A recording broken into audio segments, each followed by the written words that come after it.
Hello everyone. आज हम atom molecules and bonds में एटम वाला पोर्शन कवर करेंगे। तो सबसे पहले हमें पता होना चाहिए मैटर क्या होता है।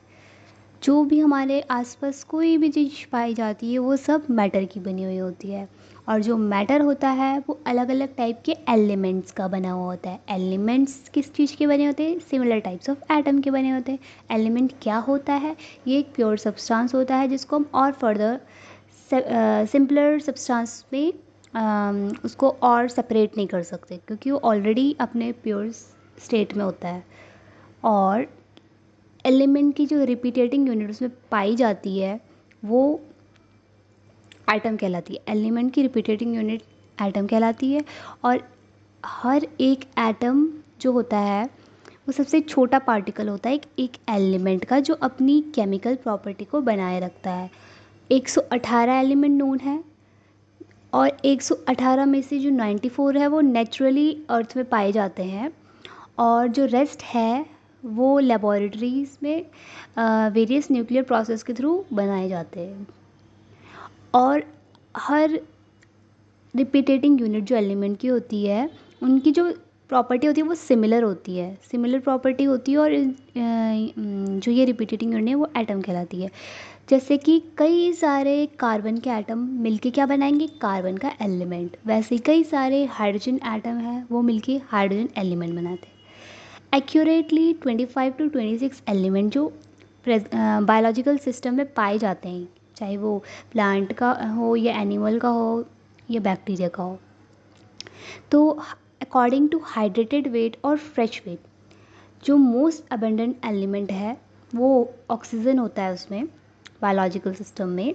Then carbon followed by hydrogen, nitrogen, calcium, phosphorus and so on. और भी होते हैं, टोटल 25 to 26 होते हैं, पर सबसे ज़्यादा हाईएस्ट मतलब अबेंडेंट ज़्यादा प्रचुर मात्रा में जो पाया जाता है वो ऑक्सीजन होता है, फिर कार्बन एंड देन हाइड्रोजन। और अगर हम ड्राई वेट की बात की जाए, मतलब कोई भी हम प्लांट की सेल ले, एनिमल की सेल ले चाहे टिश्यू ले, अगर हम उसे ओवन में क्या करें, माइल्ड वार्म कर दें, मतलब उनका जो वाटर, उसमें जितना भी वाटर का अमाउंट है उसको हम मतलब डिहाइड्रेट कर दें, तो क्या होगा? उसमें सबसे ज़्यादा अमाउंट में जो एलिमेंट पाए जाएंगे वो होगा carbon, then nitrogen and then oxygen and hydrogen, calcium and so on. और भी होंगे। देन अब सोचने की बात यह है कि यही जो carbon, hydrogen, nitrogen, oxygen, phosphorus and sulphur, यही सबसे ज़्यादा बायोलॉजिकल सिस्टम में क्यों पाए जाते हैं? क्योंकि और इनको प्रेफर क्यों किया जाता है? क्योंकि जो ये कार्बन, हाइड्रोजन, नाइट्रोजन है, ये सारे जो एलिमेंट्स हैं, इनकी जो एटम्स है, एटम का जो साइज़ है वो बहुत छोटा होता है। तो स्मॉल साइज़ होगा और एटॉमिक नंबर भी कम होता है इनका और साइज़ भी छोटा होता है।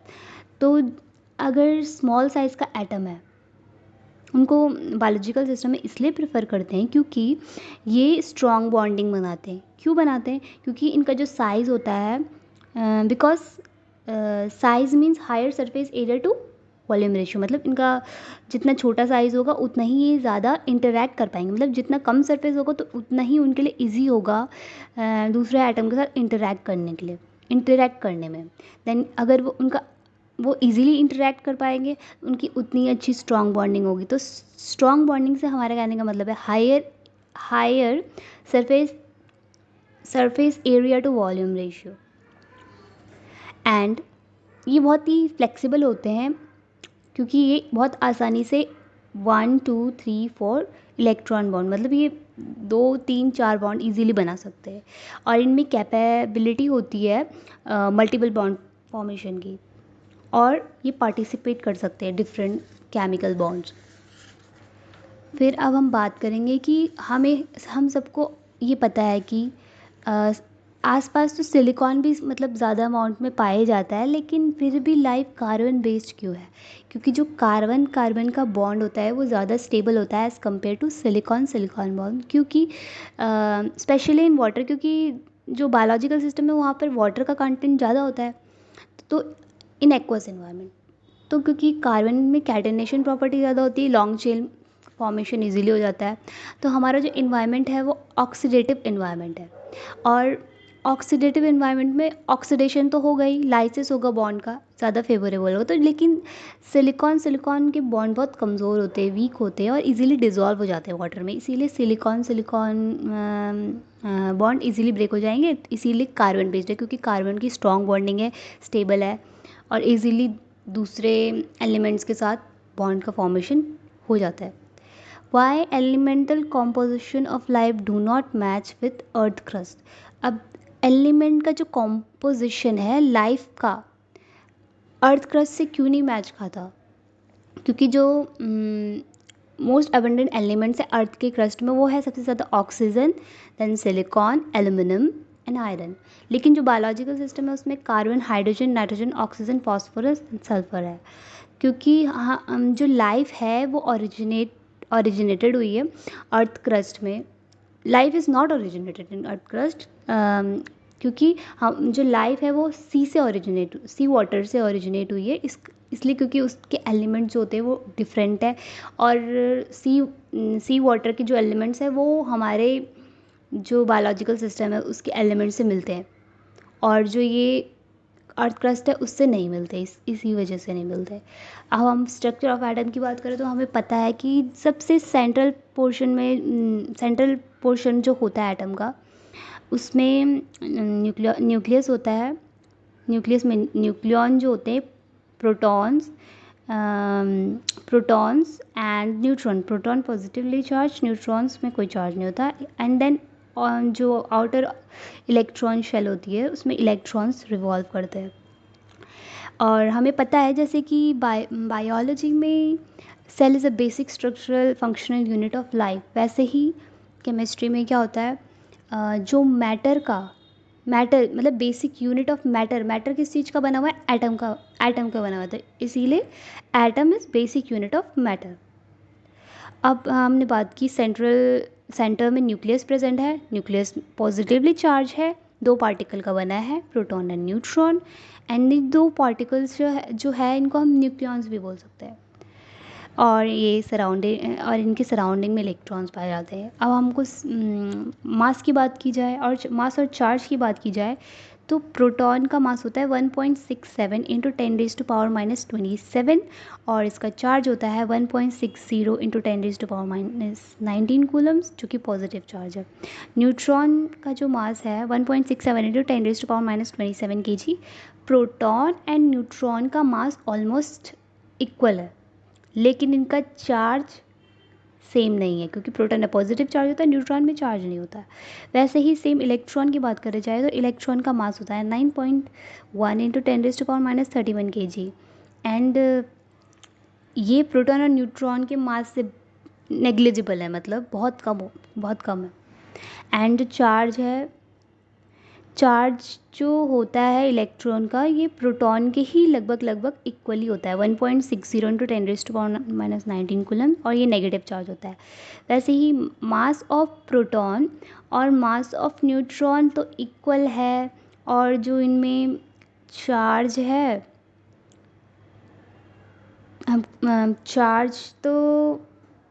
चार्ज हमें सिर्फ ये याद रखना है कि इलेक्ट्रॉन का और प्रोटॉन का चार्ज लगभग सेम है, और प्रोटॉन और न्यूट्रॉन का मास लगभग सेम है। और हमको ये भी पता होना चाहिए कि जो इलेक्ट्रॉन होते हैं, एक प्रोटॉन और एक न्यूट्रॉन बराबर है 1840 इलेक्ट्रॉन मिलके एक प्रोटॉन के मास के बराबर हो सकते हैं। मतलब इतना कम होता है, नेग्लिजिबल मास होता है इलेक्ट्रॉन्स का। तो mass of electron 2000 times smaller और less than proton and neutron mass. Then हम बात करेंगे एटॉमिक नंबर की। तो एटम की जो आइडेंटिटी होती है, एटॉमिक नंबर क्या है? आइडेंटिटी ऑफ एटम किस पे डिपेंड करती है? नंबर ऑफ प्रोटॉन्स पे। अगर नंबर ऑफ प्रोटॉन में चेंज आएगा तो जो एलिमेंट की जो आइडेंटिटी होगी वो भी चेंज हो जाएगी। जैसे हाइड्रोजन के हमको पता है 3 फॉर्म में पाया जाता है। एक वो हम आगे नीचे चल के डिस्कस करेंगे। पहले प्रोटियम, ड्यूटेरियम एंड ट्रिटियम जो है। पहले हम सिंपल एक हाइड्रोजन एटम की बात करें तो उस पे एटॉमिक नंबर 1 है उसका, तो यानी 1 प्रोटॉन है। तो इससे इसकी आइडेंटिटी हमें पता लग रही है कि ये हाइड्रोजन है। इसमें कितने न्यूट्रॉन्स हैं? 0 न्यूट्रॉन्स। इलेक्ट्रॉन्स कितने हैं? 1 है। और हमें पता है कि एटॉमिक मास जो होता है वो नंबर ऑफ़ प्रोटॉन्स और नंबर ऑफ़ न्यूट्रॉन्स होता है, इक्वल्स टू एटॉमिक मास। वैसे ही सेम बात करें कार्बन की, तो कार्बन का एटॉमिक नंबर 6 होता है, एटॉमिक मास 12 होता है। तो atomic mass is equals to number of protons plus number of neutrons. जो पीरियोडिक टेबल होता है उसमें जो एटम्स और एलिमेंट्स का जो अरेंजमेंट होता है वो अकॉर्डिंग टू एटॉमिक नंबर होता है। जो आइडेंटिटी ऑफ एटम है वो डिपेंड करेगी नंबर ऑफ़ प्रोटॉन्स की। तो नंबर ऑफ़ प्रोटॉन्स बराबर होगा एटॉमिक नंबर। अब एटॉमिक मास की बात करें तो एटॉमिक मास होता क्या है? तो ये होता है मास ऑफ न्यूक्लियस। न्यूक्लियस का जितना भी मास है वो एटॉमिक मास के बराबर होता है। न्यूक्लियस ये बराबर हुआ न्यूक्लियॉन्स यानी कि 2 पार्टिकल्स। प्रोटॉन्स और न्यूट्रॉन्स का जितना भी मास होगा वो बराबर होगा एटॉमिक मास के। तो इलेक्ट्रॉन का जो मास है वो नेग्लिजिबल होता है as compare to mass of protons and neutron, इसलिए इसको काउंट नहीं करते इसमें। अब आइसोटोप्स क्या होते हैं? Iso mean same, topes mean position. तो डिफरेंट एटम की जो डिफरेंट फॉर्म पाई जाती है जो सेम पोजीशन ऑक्यूपाई करती है। तो अब डिफरेंट फॉर्म की बात करें तो उसमें क्या है? डिफरेंट नंबर ऑफ़ न्यूट्रॉन्स होंगे। डिफरेंट नंबर ऑफ़ न्यूट्रॉन्स होंगे तो क्या होगा? डिफरेंट एटॉमिक मास होगा, क्योंकि न्यूट्रॉन्स और प्रोटॉन पे ही तो एटॉमिक मास डिपेंड करता है। और सेम एटम्स की बात करें तो यानी कि सेम एटॉमिक नंबर, और क्योंकि जो सेम एटम होंगे तो उनका एटॉमिक नंबर तो सेम ही होगा। अब ये डिपेंड करेगा नंबर ऑफ़ प्रोटॉन्स के, क्योंकि जितने नंबर ऑफ़ प्रोटॉन्स होंगे तो उसी हिसाब से हमें एटम की आइडेंटिटी का पता चलेगा। आइसोटोप्स जो होते हैं वो डिफरेंट फॉर्म्स होते हैं एटम के, सेम एटम्स की, और उनका क्या होता है? सेम एटॉमिक नंबर होता है, पर क्या डिफरेंट होता है? एटॉमिक मास डिफरेंट होता है। और इनमें क्या होता है? वेरिएशन होता है। किसमें? इन नंबर ऑफ़ न्यूट्रॉन्स की वेरिएशन के कारण थोड़ा इनमें चेंज आता है, लगभग नहीं तो इनकी जो क्या बोलते हैं आइडेंटिटी होती है वो सेम ही होती है। जैसे प्रोटियम, ड्यूटेरियम, ट्रिटियम, ये हाइड्रोजन की डिफरेंट आइसोटोप्स है। तो जो प्रोटियम होता है उसमें एक ही प्रोटॉन होता है, ड्यूटेरियम में एक प्रोटॉन और एक न्यूट्रॉन, ट्रिटियम में एक प्रोटॉन और 2 न्यूट्रॉन्स होते हैं। तो इनमें क्या हो रहा है? वेरिएशन इन एटॉमिक मास किस वजह से हो रहा है? क्योंकि न्यूट्रॉन्स के नंबर में चेंज आ रहा है। अब हम बात करेंगे रेडियो आइसोटोप्स की। तो जो रेडियो आइसोटोप्स होते क्या है? अब जो एटम जो रेडिएशन एमिट करते हैं वो तो वो हमें पता चल गया कि क्यों करते हैं। फर्स्ट ऑफ ऑल क्यों करते हैं? In if there is an imbalance in the number of protons and neutrons in atomic nucleus, अगर मतलब इम्बैलेंस हो जाए, मतलब प्रोटॉन्स और न्यूट्रॉन्स ऑलमोस्ट इक्वल ना हो, कम या ज़्यादा हो जाए, तो उसके कारण उनका न्यूक्लियस जो होता है वो अनस्टेबल हो जाता है। अपनी स्टेबिलिटी को अचीव करने के लिए वो रेडिएशन एमिट करते हैं एंड देन वो स्टेबल फॉर्म में आ जाते हैं। तो कुछ फॉर्म्स होते हैं एटम्स के जो जिनका न्यूक्लियस अनस्टेबल होता है, तो वो स्टेबिलिटी को अचीव करने के लिए they undergo radioactive decay and then start emitting radiation outside. बाहर के लिए वो रेडिएशन एमिट करते हैं स्टेबिलिटी को अचीव करने के लिए। तो रेडियो एक्टिव डिके क्या है? ये एक प्रोसेस होता है जिसमें जो अनस्टेबल एटॉमिक न्यूक्लियस होता है वो कुछ एनर्जी लूज़ करता है बाय रेडिएशन। कुछ आइसोटोप्स होते हैं, अब हमने वो हम अब एक बार रिवीजन करें इसी चीज़ का। कुछ आइसोटोप्स होते हैं जिनका अनस्टेबल न्यूक्लियस होता है, यानी डिसइक्विलिब्रियम अमंग न्यूक्लियस। अब ये इसको बैलेंस करना पड़ेगा, बैलेंस नहीं है। तो ये अब क्या करना चाहते हैं? ये अपनी स्टेबिलिटी को अचीव करना चाहते हैं, तो फिर ये क्या करेंगे? ये रेडिएशन एमिट करेंगे। रेडिएशन एमिट करेंगे तो क्या होंगे? फिर ये स्टेबल हो जाएंगे। तो ये जो रेडिएशन एमिट करते हैं रेडियो आइसोटोप्स, ये 3 टाइप का करते हैं, अल्फ़ा, बीटा, गामा। तो जो रेडियो आइसोटोप्स होते हैं इनका जो न्यूक्लियस होता है ये अनस्टेबल होता है, तो अपनी स्टेबिलिटी को अचीव करने के लिए दे डिसइंटीग्रेट और डिके, ये टूटेंगे, ब्रेक होंगे और ये रेडिएशन एमिट करेंगे, और उस टाइम ये अल्फ़ा बीटा एमिशन शो करते हैं।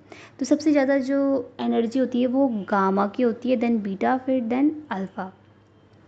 तो अगर हम बात करें अल्फ़ा डिके की, तो अल्फ़ा डिके जो होता है उसमें जो ये पार्टिकल्स होते हैं, ये बेसिकली होता क्या है, जो एमिट करता है वो हीलियम का न्यूक्लियस होता है, जो जो कि हम अल्फ़ा पार्टिकल जिसको कह सकते हैं। जो अल्फ़ा डीके होता है उसमें 2 प्रोटॉन और 2 न्यूट्रॉन्स रिलीज़ होंगे और इसमें कोई इलेक्ट्रॉन नहीं होता। तो हीलियम का जो प्रोटॉन होते हैं 2 होते हैं एंड मास नंबर 4 होता है। तो होगा क्या, बस इसमें एक चीज़ हमें याद करनी है कि जब अल्फ़ा डीके हो रहा है तो एटॉमिक मास जो है वो 4 कम होगा और एटॉमिक नंबर जो है वो 2 कम होगा। तो जैसे कि एग्जांपल ले लेते हैं यूरेनियम। तो इसका एटॉमिक नंबर 92 है, एटॉमिक मास 238 है। देन इसमें ये क्या करेगा, अल्फ़ा डीके करेगा। तो अल्फ़ा डीके तो बेसिकली हीलियम का न्यूक्लियस ही निकल एमिट होता है ना उसमें, मतलब ये अल्फ़ा पार्टिकल हीलियम का न्यूक्लियस है। तो इसमें ये होगा कि अब क्या हो रहा है, 4 एटॉमिक नंबर कम होगा। तो 4 एटॉमिक होगा तो 238 माइनस 4 करते हैं, 234 हो जाएगा। एंड एटॉमिक नंबर 92 है, तो इसमें भी अगर 2 एटॉमिक नंबर कम कर रहे हैं तो 92 माइनस 2 करेंगे तो 9 हो जाएगा। तो अब हमें पता है कि नंबर ऑफ प्रोटॉन ही तो एटम की आइडेंटिटी शो करता है। तो एटम की आइडेंटिटी चेंज हो गई है।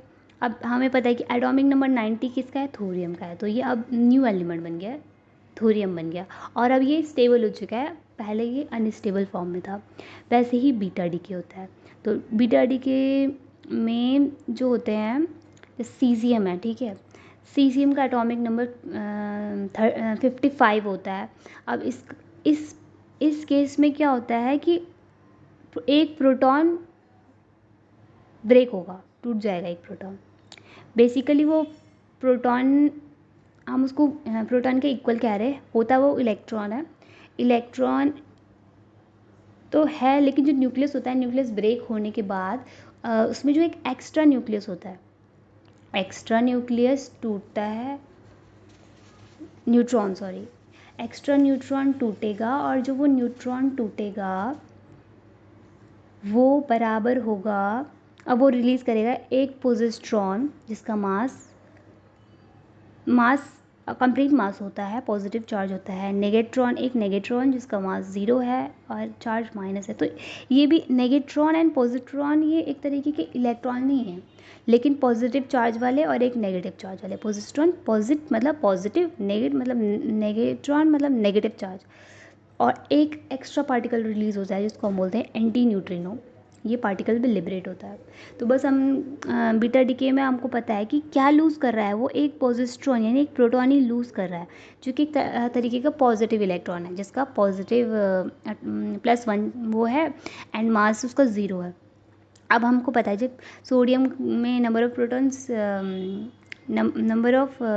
प्रोटॉन्स 11 है। देन जो सोडियम है, सोडियम में अब हमें पता है कि एक प्रोटॉन उसने लूज़ कर दिया है, एक लूज़ करेगा स्टेबिलिटी अचीव करने के लिए। तो आइडेंटिटी नंबर ऑफ प्रोटॉन्स पे डिपेंड कर रही थी, और अगर एक प्रोटॉन कम हो गया तो वो उसकी एलिमेंट की तो आइडेंटिटी चेंज हो जाएगी। देन अब वो 11 से 10 हो गया, तो 10 नंबर में नियॉन होता है। देन अब ये सोडियम से ये नियॉन में कन्वर्ट हो गया, क्योंकि इसमें क्या लूज़ कर दिया इसने, लूजिंग पोजिट्रॉन। और ये क्या है, ये प्रोटॉन के ही बराबर है, ये भी एक पॉजिटिव टाइप का इलेक्ट्रॉन है। अब जो कार्बन 14 है, कार्बन 14 में नंबर ऑफ़ प्रोटॉन तो 6 होते हैं और नंबर ऑफ़ न्यूट्रॉन 8 होते हैं, बट ये तो अब ये इक्वल तो नहीं है, तो ये अनस्टेबल है। हम किसी भी एटम की एलिमेंट की इजीली हम पता लगा सकते हैं कि रेडियो एक्टिव है कि नहीं। अगर उनके नंबर ऑफ़ प्रोटॉन्स और न्यूट्रॉन्स ऑलमोस्ट इक्वल नहीं है तो इसका मतलब ये रेडियो आइसोटोप्स है। तो क्या होगा, इनमें रेडियो एक्टिव डीके होगा। 3 टाइप का हो, कोई भी टाइप का हो सकता है, अल्फ़ा बीटा गामा।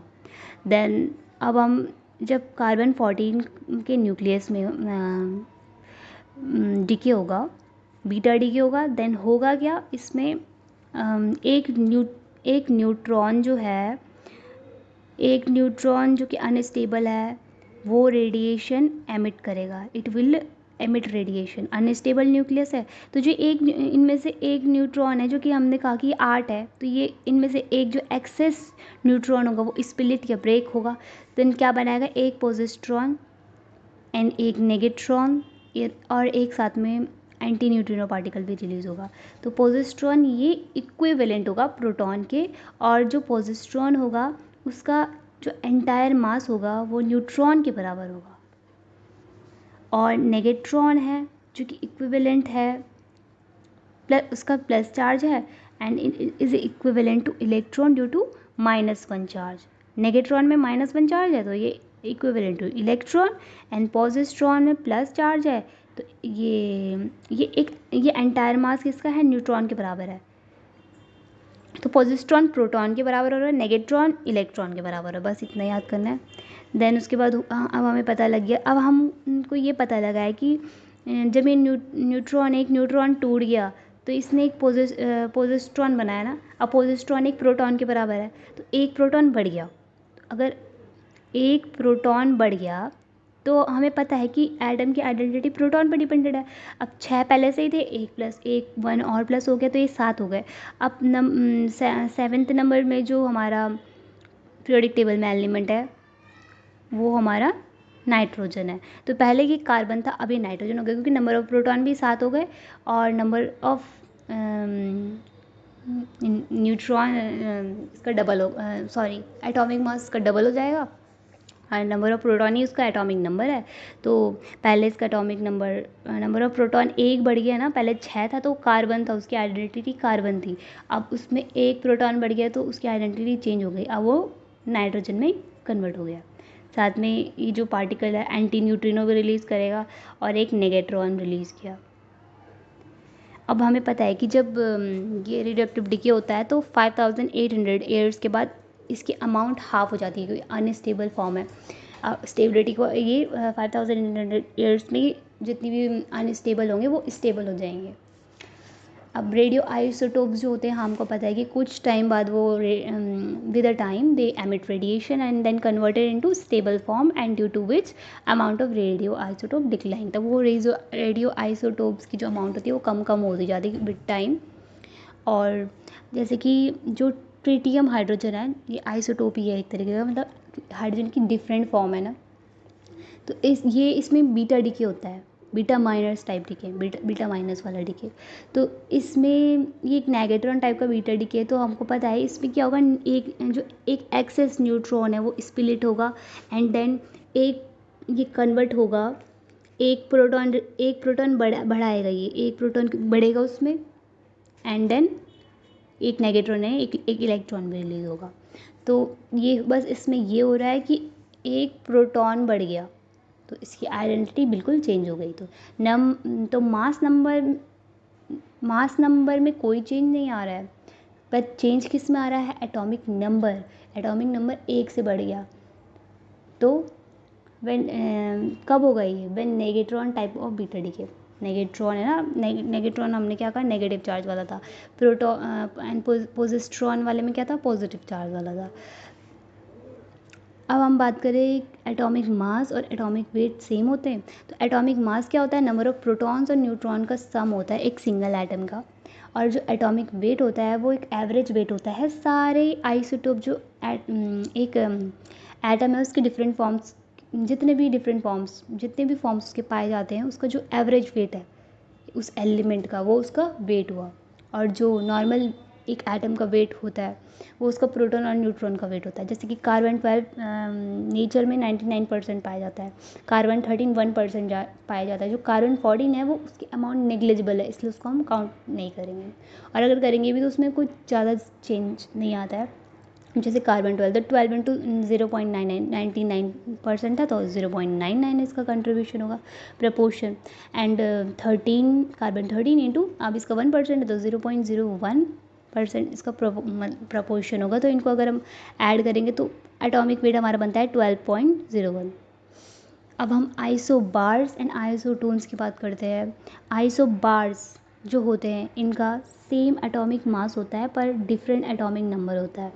जैसे कार्बन की जो हमने बात की थी C14 और N14 है, तो ये डिफरेंट एटम्स पर इनका एटॉमिक नंबर डिफरेंट है, लेकिन इनका जो एटॉमिक मास है वो सेम है। वैसे ही आइसोटोन्स की बात करें तो इनमें क्या, आइसोटोन्स में सेम नंबर ऑफ न्यूट्रॉन्स है बट क्या चीज़ डिफरेंट है, but different number of protons, different number of protons but different number of protons but different atomic mass। जैसे कि ऑक्सीजन और नाइट्रोजन है, तो ऑक्सीजन का एटॉमिक नंबर 8 है, नाइट्रोजन का 7 है। तो इनमें जो ऑक्सीजन में जो प्रोटॉन होते हैं 8 होते हैं, न्यूट्रॉन भी 8 होते हैं। नाइट्रोजन में प्रोटॉन 7 होते हैं और न्यूट्रॉन 8 होते हैं। मतलब इनके न्यूट्रॉन सेम हो रहे हैं। अगर इनके न्यूट्रॉन सेम है तो ये आइसोटोन्स है, और अगर इनके मास नंबर सेम है तो ये आइसोबार हो गए। अब हम नेक्स्ट वाली वीडियो में मॉलिक्यूल्स और बॉन्ड को डिस्कस करेंगे।